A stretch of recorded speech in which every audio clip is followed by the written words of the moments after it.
the future days, which we seek to make secure, we look forward to a world founded upon four essential human freedoms. The first is freedom of speech and expression everywhere in the world. The second is freedom of every person to worship God in his own way everywhere in the world. The third is freedom from want, which translated into world terms means economic understandings which will secure to every nation a healthy, peacetime life for its inhabitants everywhere in the world.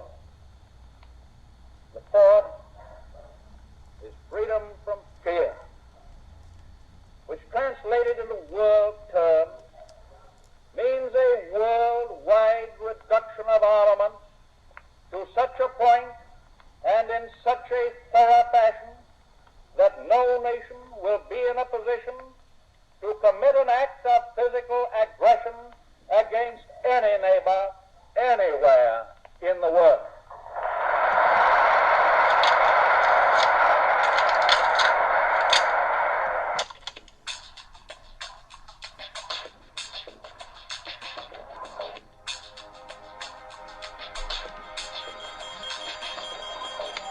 Listening to the Hour of History podcast with your host Stephen Bowman and producer James Orwell. Your Hour of History begins right now. Welcome to week 1 of World Affairs. I'm Stephen Bauman, and I'm going to be working with you for the next 6 weeks to understand the world that we currently live in. Now, I've made a conscious decision to use the United Nations as a way for us to access that world. And there you heard the 1941 State of the Union address, where President Franklin Delano Roosevelt implored the United States to start thinking about speech, worship, freedom from want, and freedom from fear everywhere in the world. Now, that's only a start, but eventually a lot of those goals that FDR had become embodied in the United Nations Charter and the United Nations Declaration of Human Rights. Whether or not those are successful in carrying out their mission is a whole other issue entirely, one that we'll come to address in the following weeks. But for now, it's important to keep those 4 things in mind: freedom of speech, freedom of worship, freedom from want, and freedom from fear, when we begin to study what world affairs is. Now, to start world affairs with a speech in 1941 might raise some questions, considering the thousands and thousands of years of human history. Why not, say, start with the Mongol Empire? An empire that conquered, as you can see, nearly all of Asia and Eastern Europe. In the course of 100 years, their empire grew and grew and influenced thousands of people, socially, politically, economically, culturally. There's that old tale that 1 in 6 people in the entire world is related to the leader of the Mongols, Genghis Khan. Who knows if that's true? If it isn't, it should be. Why not start world affairs with the Mongols? Well, why would we go back to just the middle of the millennium, the last 2,000 years? Why not go back to Hannibal, taking his elephants, crossing the Alps, and attempting to get to Rome?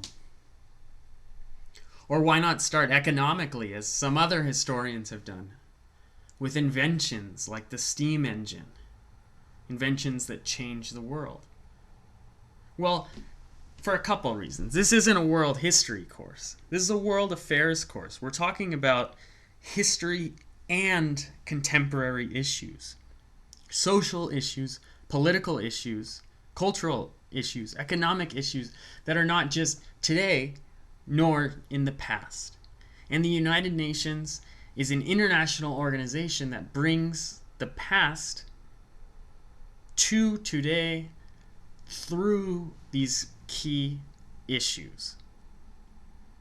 Now, international organizations have existed longer than the United Nations. We could say things like the Catholic Church is an international organization that's existed for thousands of years, and you wouldn't be wrong. Perhaps that international organization, that religion, other religions like it, might give you insight to world affairs all the same. But I find the United Nations now has a special place in the current conflicts of the world, and we'll see that as the course unwinds.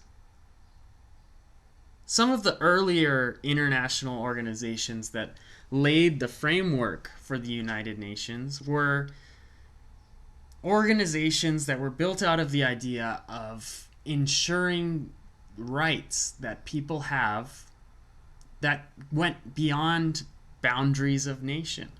One example is the Universal Postal Union, which began in the late 1800s. To ensure that someone in, say, Finland got a letter from someone who was writing them from Italy, a lot of international boundaries had to be crossed. And the goal of the Universal Postal Union was to make sure that that happened.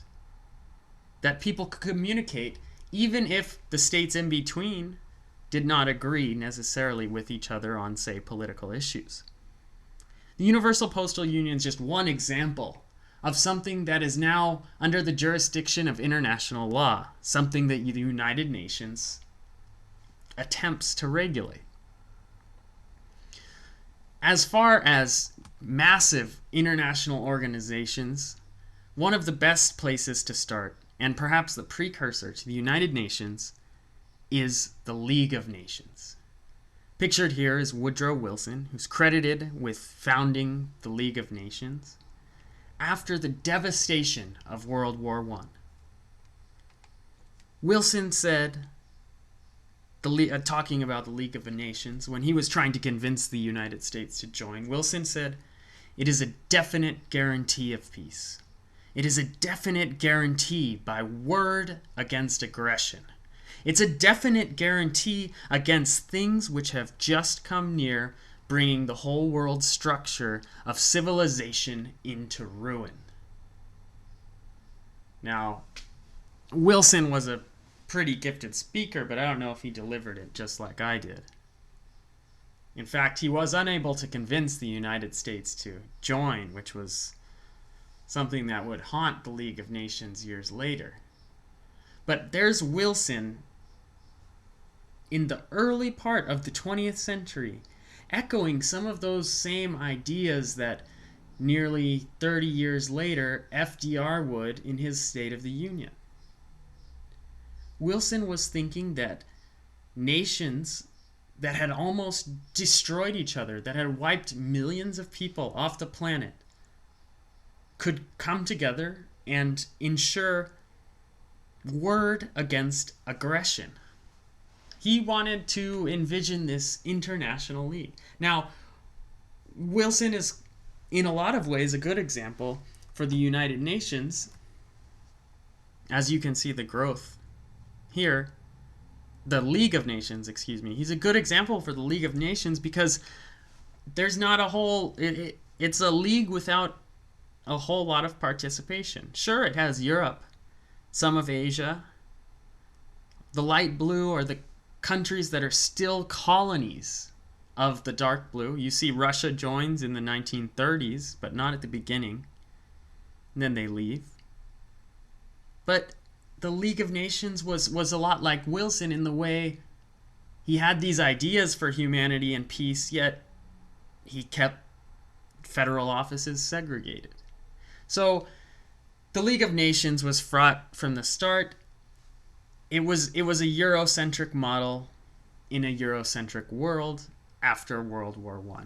You can see nearly all of Africa is colonized. The orange is mandates. So essentially colonies. Now, the League of Nations fails. You can see as the years tick closer to World War II, fewer and fewer countries are part of the League of Nations. But even before that, when there was a global economic crisis, what we call in the United States the Great Depression, it was a beginning signs of the League of Nations' downfall. They made another critical error. They didn't include any World War I losers in any meaningful way. Germany was absolutely devastated after World War I. And with the global economic depression, Germany's situation became even worse, creating the situation for the rise of the Nazi Party. The League of Nations also couldn't apply pressure when it needed to. So once Germany began to develop its economy and attempt to take land, invade, including the Sudetenland, annexing Austria, the League of Nations couldn't do anything. It couldn't respond. So when it couldn't apply the necessary pressure, even in as late as 1936, you see Germany's no longer part of it. People didn't listen to it. So when World War II begins, the League of Nations essentially ends. So before leaving the League of Nations, you have the thoughts of a global world. This is a conference on the language, the Esperanto language, which was sought to be an international language, of course, based on the European Romance languages, like I mentioned before. It's very much Eurocentric, yet widespread participation. You might not expect to see such participation for developing a new language. Will we have anything like it today? I don't know. So there was a feeling of hope towards a global solution to these international problems. Now, World War II and events like the Spanish Civil War, this is Picasso's Guernica, depicting the horrors of war. World War II happened regardless. And the sense of failure after attempting to create this international moment was huge, was big. So the world was distraught. The international moment felt like it might have passed. In January 1942, 26 nations pledged to fight for a just peace. This was the nations that in many ways become the precursor to the United Nations. World War II has about 72 million deaths. Maybe more, maybe less. Empires collapse. The once widespread empires like Great Britain, Germany, Japan are reduced to fractions of themselves, if anything. Devastation is everywhere, both for the people who forced devastation on others and those who had devastation forced upon them. So the world in the 1940s, the early 1940s, is very similar to what it was after World War I. The League of Nations had failed, and millions of people had died, and there was little hope of solution. There was little hope of a world in which this sort of thing wouldn't happen. It was almost like, from the rubble, are we going to rebuild only to have World War III? So on October 24th, 1945, the United Nations was founded. And the United Nations signed a charter. Various nations came together to form this international organization in a similar way to the League of Nations, after the end of World War I, these nations got together at the end of World War II and saw images like this one of the London Blitz and thought, how can we prevent this from ever happening again? So thus the United Nations Charter begins. We, the peoples of the United Nations. Now, it's important to mention that this was still only a fraction of the entire community. Think about how ambitious this is. If you're just taking a fraction of your community and making a declaration, or in this case a charter, that is said to speak for everyone, we the peoples of the United Nations, at least for the people in your organization, but then you have to sort of convince other people to join your organization. So the ideas were there. Maybe some of the people had this idea that FDR mentioned: freedom of speech, worship, freedom from want, freedom from fear. Maybe some of them didn't, but they agreed that they were going to put this charter together. We, the peoples of the United Nations. And in the nation's charter, the UN charter, they had four main ideas. They were going to safeguard peace and security. They were going to reaffirm faith in fundamental human rights. They were going to uphold respect for international law and promote social progress and better standards of life. So even right there, you can see echoes of some of these international movements that had come before them. Safeguard peace and security. It makes sense. After World War I and World War II, even earlier, if you go back to previous wars, the 7 Years' War, American Revolution, any of the colonial encounters, you think safeguard peace and security for the peoples of the United Nations. It's a huge goal, and it's in the charter. The next one, reaffirm faith in fundamental human rights.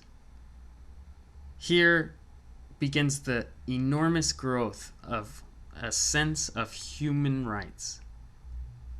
Yes, there were documents like the Bill of Rights, or say like the Declaration of the Rights of Man from the French Revolution. There were documents already that explained human rights, but those were largely political, legal documents. This to reaffirm, so it exists already, but reaffirm faith in fundamental human rights. So somehow teach people that even after the atrocities, say, committed by the Nazis on the Jews in Europe, the Holocaust, that you can have faith again that fundamentally all humans have rights. Another huge goal to live up to. The third one, uphold respect for international law. International law, like human rights, was not new in 1945 when the United Nations started, but the law had not been respected.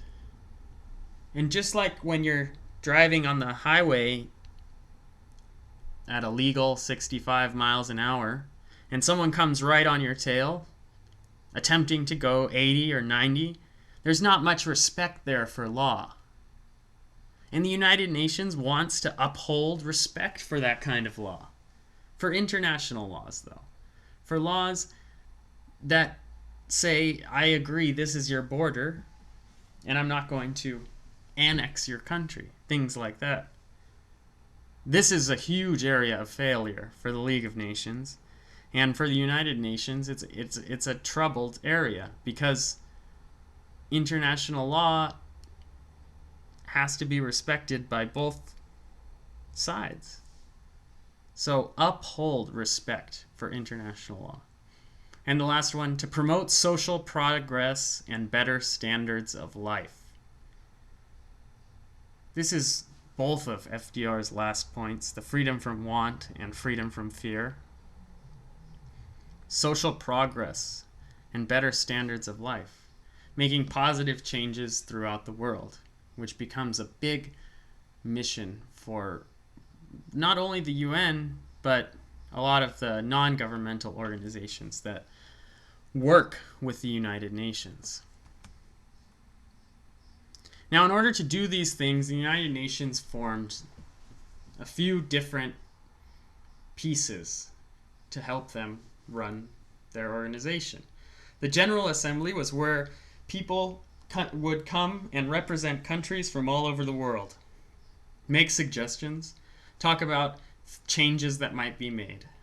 The Secretariat were the ones who ran things, made sure that there was coordinated events. That's where the UN Secretary General is, the leader of the United Nations.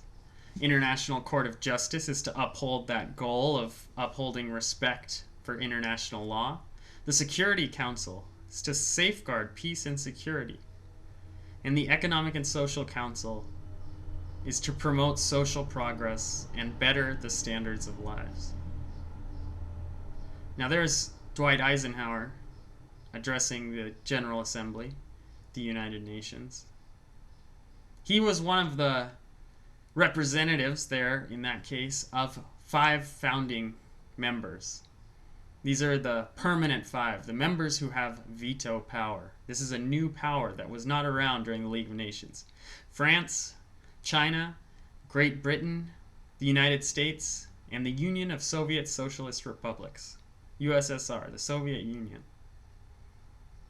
Those 5 founders are the key members of the United Nations who can veto a resolution. So, and also the placement of the Secretary General. So if one person disagrees, one nation disagrees, then it doesn't go through. Now, when the UN was founded, the leader of China was the current regime that was in charge of China was the Republic of China, the capitalist nation that now occupies only the island of Taiwan. And that comes to be important because after the Chinese Civil War happens and the People's Republic of China, led by Mao Zedong, takes power, the USSR doesn't really, well, they have other grievances too, but they don't take part in the United Nations. So you have these 5 key founding members, and already there's some disagreement on who's really in charge. Who can really say that this is China, the Republic of China is the real China, whereas the People's Republic of China is not. Even still, there's Eleanor Roosevelt holding the United Nations Declaration of Rights of Man and the Charter of the United Nations. Even still, this was considered an enormous success out of what was the most devastating war in human history.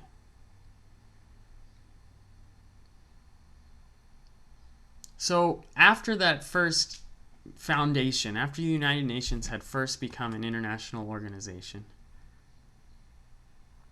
you can see only certain countries had joined. Africa was still largely colonized by Europe, and it would be until the independence movement in the 1960s. Southeast Asia as well. These countries don't get their independence until much later, so they're not part of the United Nations yet. And it seems that it might have the same problem of the League of Nations. But remember, part of the reason of founding the United Nations was that the United Nations needed to help control the transition to this new world. People knew, well, some people thought that the empires would never fall, but the reality was that the world based on empires was no longer going to be the world. There was a new regime, a new shift in how the world was going to run, and it wasn't going to be about empires. So there needed to be an organization that could help that transition happen, and the United Nations was going to be it. So although membership happened slowly. You can see Africa not a part of the United Nations through the 50s, not until the independence movement start in the 60s. There's much more participation in the League of Nations. So it's off to a good start. And as time goes, more and more people join the United Nations, and the United Nations really gains in influence. But first, the first 5 years are just enormously shaky. And one of those reasons is these two folks describe in their famous speeches are the problems of the world happening in the wake of World War II. So Joseph Stalin, the leader of the Soviet Union, is in charge of those liberated countries that are liberated from Nazi rule as the Soviets march west towards Germany and create these satellite states of the Soviet Union that are communist. Now, according to Western beliefs at the time, those communist countries do not uphold the safeguards for peace and security, the fundamental human rights, respect for international law. And on the reverse, the communist nations don't think the Western nations have the safeguard for peace and security, the fundamental human rights, the respect for international law. So when certain countries aren't recognized by the United Nations, Stalin and the Soviet Union do not participate in the United Nations. When Stalin ups his rhetoric and begins speaking more intensely, Winston Churchill, who led the British through World War II, gives a speech in which he declares an iron curtain has fallen over Eastern Europe. So you have to ask yourself, how is this international organization called the United Nations, how is it even going to survive if there's an iron curtain supposedly separating fellow members of the United Nations? Sounds like a divided house. And as we know from Abraham Lincoln, a divided house cannot stand. So the United Nations might be doomed from the start.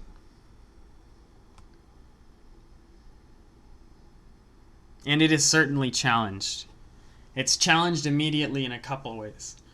First, the Chinese Civil War. The Chinese Civil War after World War II pits the People's Republic of China, the Communist Party, and the Republic of China, the capitalist regime led by Chiang Kai-shek, against each other. And the result is Mao Zedong victory and the foundation of the People's Republic of China, which the United Nations does not recognize.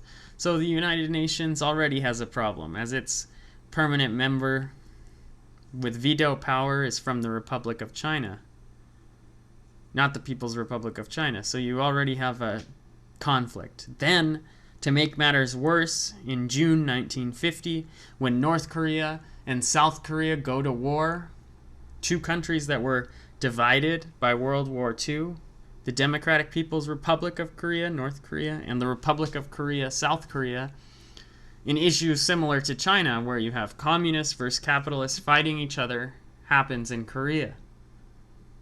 Now that image on the left is the voting for Resolution 84, which is for the United Nations to test that safeguard of peace and security clause. Would it go and defend South Korea from North Korea? Well, as you can see there, 4 members are clearly voting yes. And there's an empty chair there. The Soviet Union was not in presence, so it couldn't veto the resolution to protect South Korea. Soviet Union, of course, was on the side of North Korea. So what happened was, without the veto of the absentee member, the United Nations went to go fight the Korean War. Now it's interesting that a lot of these nations go to fight and safeguard peace and security in the name of the United Nations to reaffirm faith in fundamental human rights, yet countries like South Africa are still segregated under apartheid regime. Countries like the United States still have interests in the Philippines, Hawaii, Puerto Rico, and Cuba that are anything but democratic and may or may not uphold respect for international law. So, despite these organizations working together united to protect South Korea, there's numerous political interests at hand, and we're left with this image of the United Nations as a struggling organization that was created out of the ashes of World War II to create a better future. But we have no idea if it actually will be able to. Now, Kofi Annan has called being the Secretary General of the United Nations the toughest job in the world. You, as the Secretary General, have control loosely. You're a spokesman, spokeswoman, leader of this massive organization without any power. You can go talk to people, ask them, threaten them, but you're a leader without any military power. It's not like the United States where you can send an army to defend your interests, or Great Britain where you have multiple colonies around the world. This is an organization in which people like the Soviet Union can simply not show up or not abide by your organizations. So it seems like it might be a bit of a difficult situation. So the United Nations was challenged right from the beginning, and it was put into a very difficult position and a very difficult spot considering what it was set out to do. Now, this was a very brief introduction to international organizations and the way in which the United Nations might be a good vessel that we can study world affairs with. But a couple key points are left to consider. When FDR stood in front of the Congress in 1941 and said that people should have free speech, freedom to worship, freedom from want, and freedom from fear everywhere in the whole world, did those ideals really take hold? When the United Nations met and signed the charter that we, the peoples of the United Nations, come together to safeguard peace and security, to reaffirm faith in fundamental human rights, to uphold respect for international law, to promote social progress and better standards of life. Did they do that with enough confidence to get themselves through the Cold War? Now, you might say, of course they did. The United Nations still exists today. But as we're going to find out, these issues, these key social, political, economic, and cultural issues continue to get more complicated as the century goes on and continue to test the United Nations throughout. So when you think about these things this week, when you think about the latest news or the latest politics or even the airplanes flying above your head in the sky, you might think, wow, that's pretty amazing. A plane carrying a bunch of people from Europe can safely fly over the United States in a pattern as which not to hit any other planes that are also flying from all over the world to the United States. People are moving somewhat freely. Are we upholding those laws of the United Nations Charter and the United Nations Declaration of Human Rights? Now, those documents are available free to read online from the UN website. Just search for them. I'll link to them in the description as well. And it's good to consider when you're reading all these news and people are telling you what to believe. Does it uphold these agreements that we made with other countries and with other people nearly a century ago?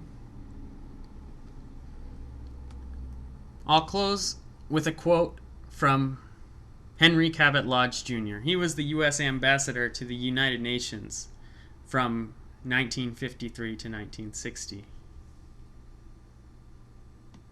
When he was asked to describe the United Nations,